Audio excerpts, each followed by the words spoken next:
Ito ang inyong lingkod na nagbabalik upang magbigay ng mga balitang walang bias at pawang katotohanan lamang. Ito ang Bayang Pinas. Ang isyong ito ay naging usap-usapan sa buong bansa at iba't ibang social media platforms. Isang kontrobersyal na ulat ang kumakalat ngayon ukol sa umano'y tangkang panunuhol kina Atty. Vic Rodriguez, ang dating executive secretary ni Pangulong Kuting ng Norte, na may hawak di umano ng mga ebidensya laban kay President Bongbong Marcos at pat na rin kay unang ginang na si Liza Tanas Mags. Ayon sa mga ulat, ang sinasabing ebidensya ay maaaring magdulot ng malalim na epekto sa imahe ng kredibilidad ng unang pamilya, partikular na sa mga isyong may kaugnayan sa katiwalian at mga kontrobersyal na transaksyon. Lumalabas na sinusubukan umanong impluwensyahan si Atty. Rodriguez upang huwag nitong ilabas ang naturang mga impormasyon. Sa kabila ng mga aligasyon, nananatiling tikumang bibig ni Atty. Vic Rodriguez hingil sa issue. Matatandang umalis siya sa posisyon bilang Executive Secretary noong 2022 kasunod ng ilang kontrobersya, ngunit nanatiling tahimik sa mga isyong ibinabato laban sa kanya at sa administrasyon. Samantala, maring itinanggi ng kampo ni President Kuting ng Norte at First Lady Liza Tanas Mags sa mga paratang sinasabing bahagi ito ng black propaganda upang siraan ang kanilang pamahalaan. Ngunit patuloy na umalingaw-ngaw ang mga panawagan mula sa publiko na linawin ang issue, lalo na't may malaking implikasyon ito sa tiwala ng taong bayan. Habang lumalalim ang usapin, nananatiling palaisipan kung maglalabas ng pahayag o ebidensya si Atty. Vic Rodriguez na maaaring magpabago sa takbo ng mga pangyayari. Ang tanong ng marami, magtatagumpay ba ang sinasabing tangkang pananahimik o magwawagi ang katotohanan? Well, para nga sa kabuang detalye ay panoorin na lamang natin ang buong video. At kung hindi ka pa naman nakapag-subscribe sa ating channel ay mag-subscribe ka na para lagi kang maging updated sa ating mga bagong videos na ina-upload araw-araw. Muli po mga kaibigan, huwag nyo din pong kakalimutang mag-iwan ng like at i-share ang ating mga videos at ating comment section ay bukas para sa inyong mga opinion at mga komento.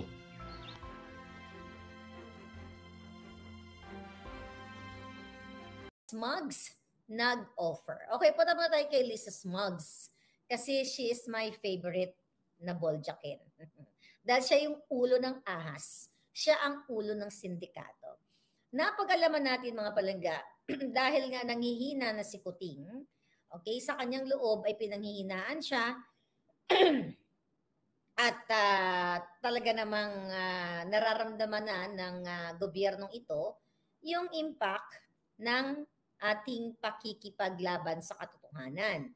And recently nga, yesterday, ay nagsinungaling o gumawa ng kwento itong si AFP chief.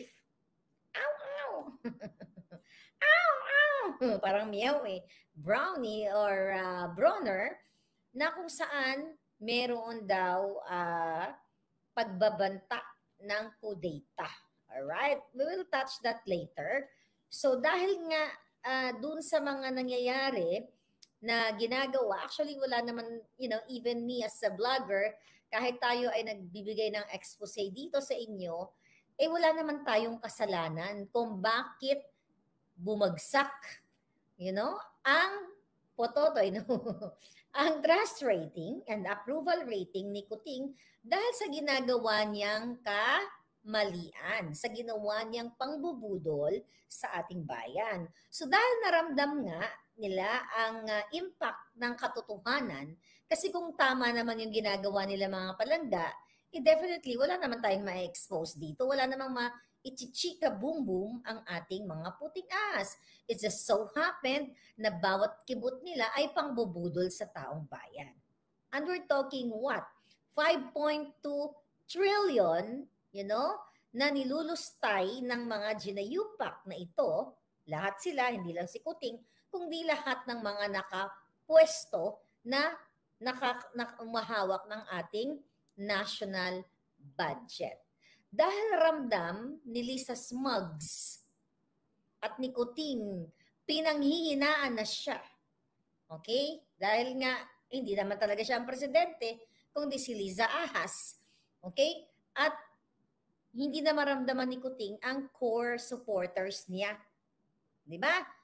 When I say core supporters, ito yung mga tao like me na binudol nila na ni piso hindi nanghingi sa kanila at hindi naman umasa at ang iningi lang naman natin sa kanila ay ang pabangunin ang Pilipinas o pagandahin ang mga buhay ninyo, bigyan kayo ng oportunidad, di ba, sa ngalan ng 5.2 trillion national budget para yumabong-yabong, di ba? Yumabong, bong, bong, bong, bong. Yung pala, budol-budol, bong, bong pala ang nangyari. Okay, so dahil naramdam nila ni Liza sa kabila ng pag-utos ni Liza Marcos o Liza Araneta. Sa pag-utos ni Liza Araneta na itap si Attorney Vic Rodriguez, 'di ba vlog natin 'yan. Wala pa ring impact.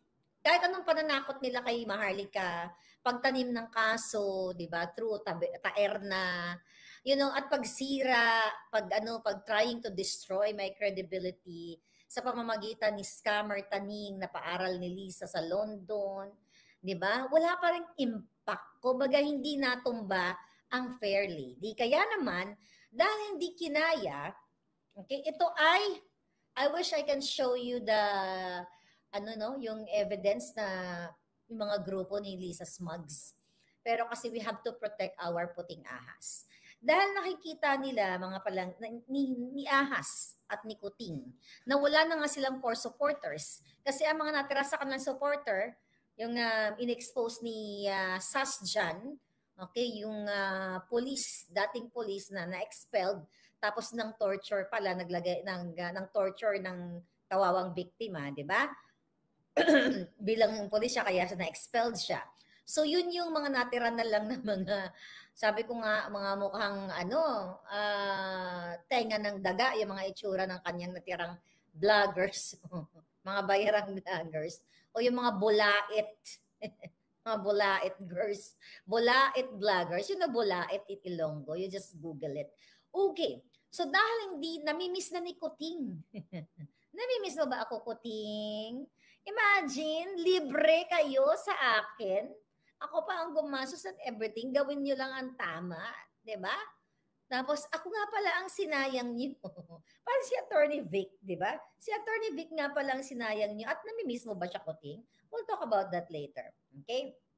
So, ang ginagawa ngayon ni Liza Ahas Araneta Smugs, na hawak ko actually ang mga text messages ng mga kampo niya, ay inuuto uli yung mga supporters, core supporters na mga itinapon nila.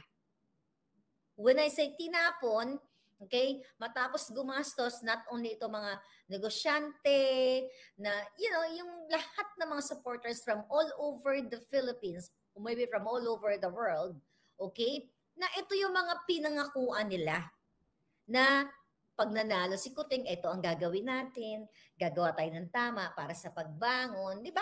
Kasi normal lang naman yun sa isang politiko na syempre uunahin mo yung mga taong sa tingin mo na makakatuwang sa'yo sa magandang adhikain. Alright? So ito yung mga taong ito, mga palangga, na umasa dahil ang sabi ni Marcos Jr. Kuting is sama-sama tayong babangon muli. Basta tayo'y magkasama. Chu-chu-chu-chu. Diba? Yung mga kaletsiyang nabudol tayo. So, pero ang inuna ni Kuting ay ang mga basta't smugglers, protektado, ang saya-saya ng buhay. Diba? Ganon yung nila ginagawa ngayon. But yes, dahil hindi tayo kaya, and thank you sa inyong lahat. Dahil sa pagsama nyo lahat, vloggers, commenters, politiko man, kung meron na matino dito, maraming salamat po sa inyo, sa inyong lahat. Dahil sabi ko nga, nung ako ay tumayo mag-isa, okay, meron din akong konting kaba. Meron din akong konting kaba. Well, kaya ako kinabahan, mga palangga. Kinakabahan ako kasi during that time, ay medyo naaawa pa talaga ako kay Kuting. Kinakabahan ako, hindi dahil natatakot ako sa kanila. Kinakabahan ako na ano na lang kaya sasabihin ng mga pinklawan. That was August. Nang isang Maharlika na kuting-kuting, bong-bong-bong-bong, biglang nagsalita laban sa ginagawa ng kamalian ng gobyernong ito. But I chose to stand up for what is right.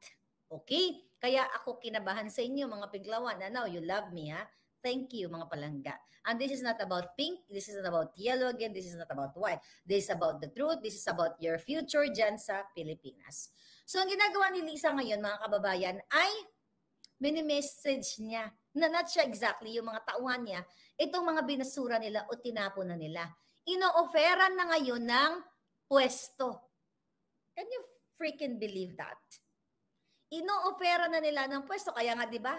Ako, tinanong ako, ano ba?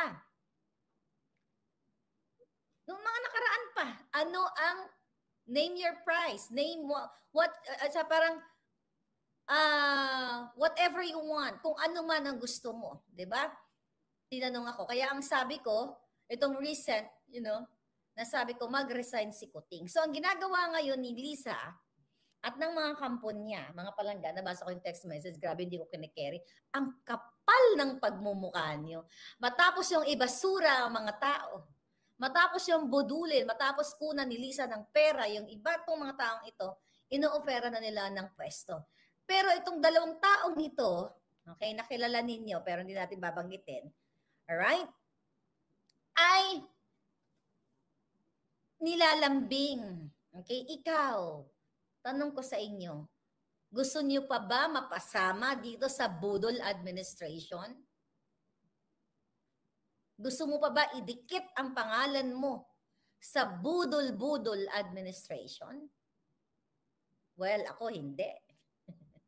Kasi never ever ko naman, 'di ba? Inisip na maging part ng kahit hindi ko pa alam na bubudulin, never ever ko inisip na maging part ng government. My mission is to help spread the truth. Akala ko kasi nung during the campaign, akala ko truth yung sinispread ko na sila ay magiging katuwang ng pagbabangon. Yung pala, mali sila. Yun yung pangako nila actually. So binudol tayo. So ngayon, na ginagawa ni Lisa, mga palangga, ni Lisa Bigaon, ay what? Maliban sa naglalasing siya. Maliban sa naglalasing siya gabi-gabi, okay? Dahil pag narinig niya ang pangalan na Maharlika, ay nabubuang siya. Yeah, that's true. Alright? So ino-offeran niya ngayon ng parang bata, para kayong, yung mga ino-offeran niya, kung manarinig ninyo, you know what? Matapos kayong ibasura, if I were you, kung talagang malinis kayo, at talagang ang adikain nyo ay para sa katotohanan, huwag na kayong sumali sa ganitong klaseng administrasyon at para lang kayong bata, okay? Na binigyan ng, nag-away kayo ngayon, then binigyan ka ng candy, okay na. And that's not Maharlika. Okay? So tama, yung nag-message sa akin na dalawang palangga na nagbigay ng screenshot, alright, na tumayo sila sa tama, na ayaw na nilang maging part ng gobyerno ni Kuting. Di ba, I told you the other day na nanghihina na si Kuting kasi malungkot ang beshi ko. Malungkot ang beshi ko, di ba? Kasi nawala na nga ang kanyang mga core supporters. See, kasi hindi nila na-anticipate, di ba, na hindi nila natansya, hindi nila nakalkula na ang mga supporters o ang mga like core, like me, ay magsasalita ng katotohanan. You know what? Ito yun eh. Sabi ng aking palangga, you know what, Miss Maharlika, ito nasa loob pa siya ngayon. Tagal mo dyan, lumayas ka na nga dyan palangga. Well, hindi siya pwedeng umalis kasi you know what, hanggang siya pinapalayas para may puting ahas tayo, di ba? Alam mo, itong ano na to, itong ginagawa nitong smugs na ito. Sabi sa inyo, you know what, Miss Maharlika, sabi niya, yung pangalan mo, yung pangalan mo masyadong, masyadong maingay sa loob ng Malacanang. Diba? Napapanaginipan ka na yata nila. Eh di good, sabi ko, sana bangungutin na silang lahat. Diba? Bangungutin nila sa pangalang Maharlika. So ngayon, dahil nga nakikita na nila ang impact ng katotohanan. So, talagang hindi nila nakalkula. Akala ni Lisa Bigatla, Bago yan. Akala ni Lisa Bigatla, dahil nanalo na si Kuting sa tulong niya na pakikipagsabwatan sa Smartmatic, ako'y tatango-tango na lang, ay bongbong pa rin. Kahit nilalapastangan na nila ang trillion budget ng Pilipino, ay tatango pa rin ako at papalakpakan ko sila. Yun ang hindi nakalkula ni Lisa Smugs at ni Kuting na kaya ng isang maharlikang magsalita at iparating sa inyo ang mga narinig at mga nasaksihan ng ating puting ahas. So yan po ang latest sa loob. Dahil nga bumagsak na, sabi ng Kuting, let it be, let it be. Nagagita ng multo, 2:00 ng madaling araw, ang giyatay. Ano, bangag lang, no? Let it be. Ay, nako. May mga nagsasabi na, ano daw, oh, Miss Marlica, yung sinasabi ni, ay hindi, yung mga nang-away din sa akin, ginaway niyo, Kaloy, Bansirula, ginaway-away niyo, mga alpot kayo, sabi niya. Uy, Marlica, ang sinasabi ni Kuting na pumunta sila sa kwarto na madilim nung 2:00 ng madaling araw ay nung bata pa siya. No. Wrong. Very wrong. I-review niyo ang kanyang video at sinabi niya na during cabinet meetings may mga gumagalaw-galaw na bangko. Okay? Na mga upuan, may mga bumubukas na lamesa. So it's not during nung Marcos Sr. Kaya ang sabi ko, let it be, siguro 2 a.m. Anong ginagawa mo ng Kuting? Yata, ito mo, nagkamali ka na naman, di ka kasi nagko-consult sa akin. Kasi ang hina-hina ng mga tao sa paligid mo. Dapat, siguro bangag din kayo pare-pareho. Nire-review nyo ang inyong script. Bago nyo ini-edit yung mga vlog ni Kuting, pakinggan ninyo. Ano ba, magkakaroon ba ng implication tong mga pinagngangawa niya? Tingnan nyo, 2:00 ng madaling araw si Kuting kasama yung kanyang 6 na kaibigan. Okay. Granting na nangyari yun nung kabataan niya. Bata siya dun sa Malacanang. 2:00 ng madaling araw. Hindi pa siya presidente. 2:00 ng madaling araw, naghahanap ka ng madilim na kwarto. Sa ibang binata siya. Definitely, kung bata siya, hindi mo gagawin yun. Pinatutulog ka na ng nanay mo 2:00 ng madaling araw. Kung binata siya, whether binata siya o ngayon, just to para mapagbigyan yung mga hilig ninyong mga Jotang Ginemes. Alright? Ano ginagawa niya doon? So ngayon balik tayo, ha? Alam ko excited na kayo sa part ni Attorney Vic Rodriguez. Alright, so yan po ang katotohanan. Malungkot ang beshi ko, si Kuting. Kaya naman, ayaw na naman sa ating mga puting asang dami kasi. Okay? Naulinigan natin ng ating palang puting ahas. It's not me kasi wala naman ako dyan. Pero yung kaluluwa, yung power ko nandiyan. Namimiss ni Kuting. Namimiss ba ni Kuting ang beshi niya? Sa tingin nyo? Namimiss ba ni Marcos Jr. ang beshi niya si Attorney Vic Rodriguez na kanyang spokesperson at kanyang chief of staff since 2016, ng kanyang battle, ng kanyang pakikipaglaban sa Smartmatic, pakikipaglaban sa mga dilawan noon na hardcore, yung mga nagrarally, yung mga nag-anti-Marcos, diktador. Pero ngayon, beshi niya na.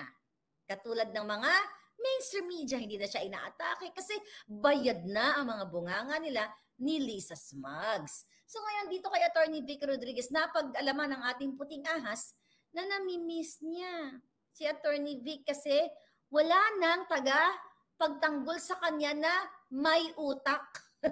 Kasi lahat vangag. Question and answer portion. Tiyan mo.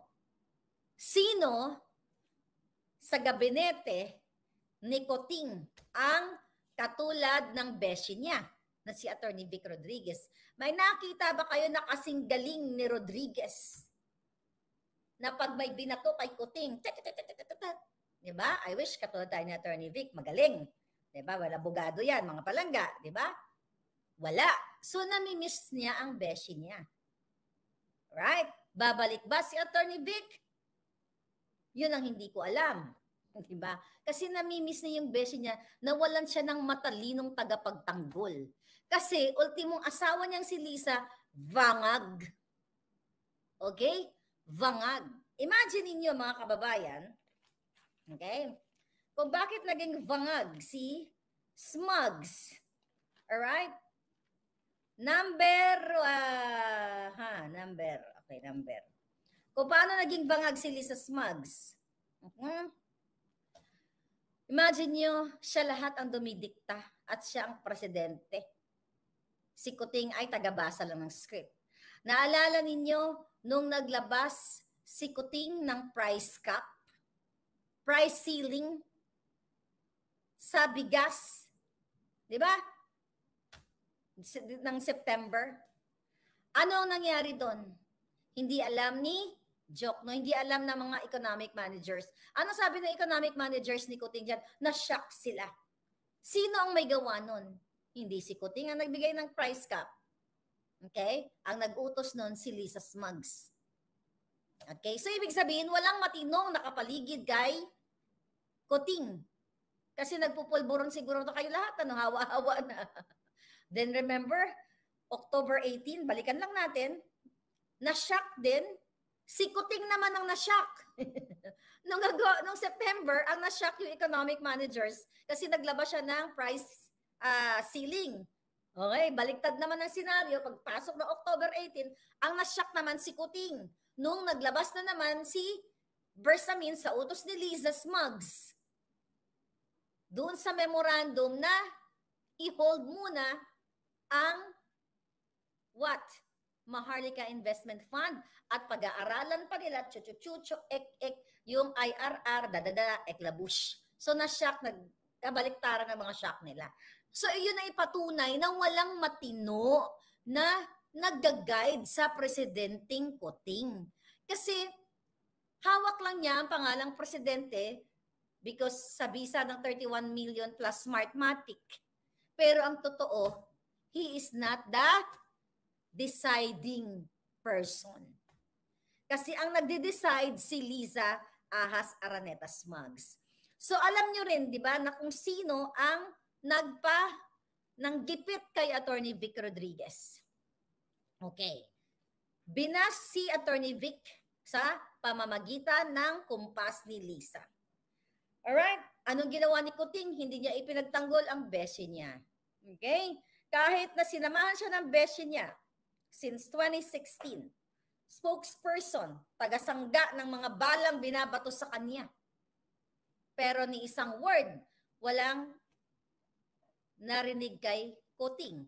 But in fairness to Kuting, nung ginawa niyang Chief of Staff, si Attorney Vic, sana minalas naman si Kuting. September 17, on the way to New York, bug! Ginumbag ni Lisa ang kanyang asawang Kuting at pinisit ang kanyang itlog. Kaya hindi natuloy ang posisyon ni Attorney Vic Rodriguez na Chief of Staff. Kaya naman ngayon, dahil nga nakikita na nila, lupay-pay na sila eh. Kaya ito si Bronner mamaya, pag-usapan ulit natin siya kung ano-ano mga pinagsasabi na hindi ginagamit ang JUTA. So ngayon, mga kababayan, tinaniman din ng fake news si Attorney Vic. Remember that? Yung pinatira kay Taning, pero alam nyo na yan. Tatalon ako doon sa pinagbintangan nila ni Lisa Smugs. Si Lisa Smugs ang nag-utos nito na kesyo may 100 million daw na offshore account si Attorney Vic na ganito, na ganyan, na ganon. I'll tell you something about this. Alright? Tatouch ko yung mga alam ko na mga taong gustong sumira at I'm sorry but I don't know kung anong relation ni Attorney Vic sa mga taong ito.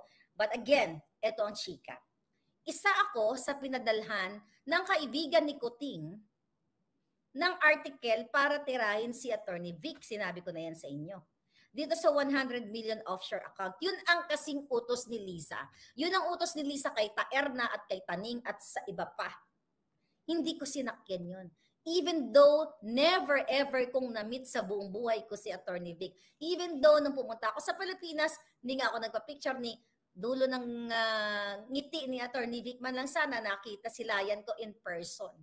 Oh, by the way, in fairness, teka, wait a minute.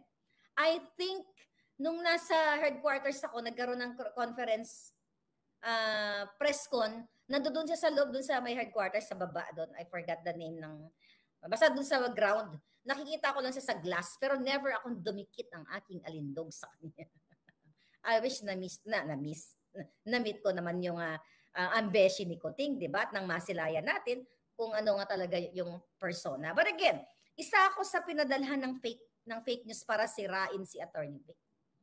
Pero hindi ko po sinakyan, even though hindi ko siya kilala. At ang isa sa sumakay doon, actually, it's sad dahil isa si Avel Bacudio ang sumakay dito. Isa siya sa nagsabi sa akin na nagsalta siya against kay Attorney Vic. Doon ako na, kasi ang alam ko, itong si Avel, ay, hindi ang alam ko talaga na kaibigan ng sister niya, ang pamilya ni Attorney Vic, kasi magkaklase yata yung anak, yung pamangkin ni Avel at ng anak ni Attorney Vic sa isang eskwelahan. At alam ko si Avel ay tinahian niya ng, ng mga gown, yung asawa during the, the inauguration. Alright? And barong si Attorney Vic. So, nung time na yun, nung wala pang mga paninira sa utos ni Lisa, actually, puring-puri ni Avel si Mim, yung asawa ni Attorney Vic. Hindi ko mabigas yung pangalan niya ng tama. Alright? Ngayon, at sinasabi na, mabubuting tao to, naku, ate, maharlika tawag niya sa akin, pero mas matanda siya sa akin. Di ba? It's okay lang yun. Walang problema doon. Alright? Atihin niyo kahit mas matanda kayo sa ano. I don't care. So, ito mabait, ganito, ganyan. Ay talaga, siya yung nagsasabi sa akin na mabait daw si Attorney Vic, ganyan, ganyan yung pamilya, mabait. Kasi hindi ko naman talaga kilala. Hanggang sa, nung tinira ni Lisa Smugs, biglang bumaliktad ang mundo ni Avel. Diba? Masama na si Attorney Vic. Kung ano sinasabi niya, gano'n, ayoko na lang i-mention. Basta masama. Yun pala, syempre, si Lisa ang kakapitan niya. Dahil si Lisa, kami nga ang tumulong sa kanya para makadikit siya kay Lisa Smugs. Okay, yun lang yung mga konting detalye. Alright, so balik tayo kay Attorney Vic. Baka mapunta na tayo, baka malayo ako. Alright, so ngayon, nung binoljak, okay, si Attorney Vic Rodriguez, ano ang nangyari doon? Diba? Maliban sa pinagkaisahan nila yung tao, doon pa lang wala ng unit team. Tapos pumasok yung Partido Federal ng Pilipinas, di ba? Na nag-resign na rin si Attorney Vic dyan dahil yung iba dyan ay tinira din si Attorney Vic sa utos naman ni Lagdameo. Kung natatandaan niyo yung mga vlog natin, ito yung recap lamang ito mga palangga. Di ba? So ngayon, dahil nagalit yung ibang mga Partido Federal kasi walang na-appoint sa kanila at si Attorney Vic naman yung sinisisi nila. O, di ba? So yung mga ganong kwento na yun. Pero ang totoo, si Lisa Smugs naman talaga ang promotor ng lahat kung gusto ka i-appoint or hindi. Pero, for sure, nung panahon ni Executive Secretary Attorney Vic, malamang si Kuting at saka si Attorney Vic. Kaya nga binoljak ni Lisa, nagbayad siya ng mainstream, binayaran si Taerna, paaral si Taning, lahat sila para sirain si Attorney Vic at isa ako sa mga gusto nilang maging kasapi ng kanilang kultong paninira dito. So hindi ako sumakay dyan palangga. Alright. So ngayon, ang question ko dito kay Liza Ahas Araneta Smugs, nung pinatira mo si Attorney Vic, na siya ay may 100 million eklabush na pera na offshore account. Kung gusto mo siyang ipahiya, kung gusto mo siya talagang, boljakin, hawak mo na ang gobyerno. Di ba sabi mo, you are the most powerful, Liza Smugs? Bakit hindi mo pa imbestigahan? Di ba? Sa anti-money laundering, kung totoo na meron siyang tinransport na pera. Di ba? So, ito ay paninira mo lang. So ngayon, ang totoo, ikaw ang nag-transport ng pera sa offshore accounts niyo. Kaya nga, kung matinulang ang Bureau of Immigration, mga palangga, kung titignan ninyo, kung maging honest lang kayo na itong si Taerna at lalo na si Taning Pinoy, na lumalamon, nagiging nagiging ganun na kalaki, 'di ba? Para sila mga aparador. Sa kalalamon ng pera ng bayan, kung ipapasilip natin ang kanilang immigration record, baka special envoy na rin yan to Europe o to wherever kung saan inuutusan ni Lisang mag-transport ng bilyon-bilyong pera.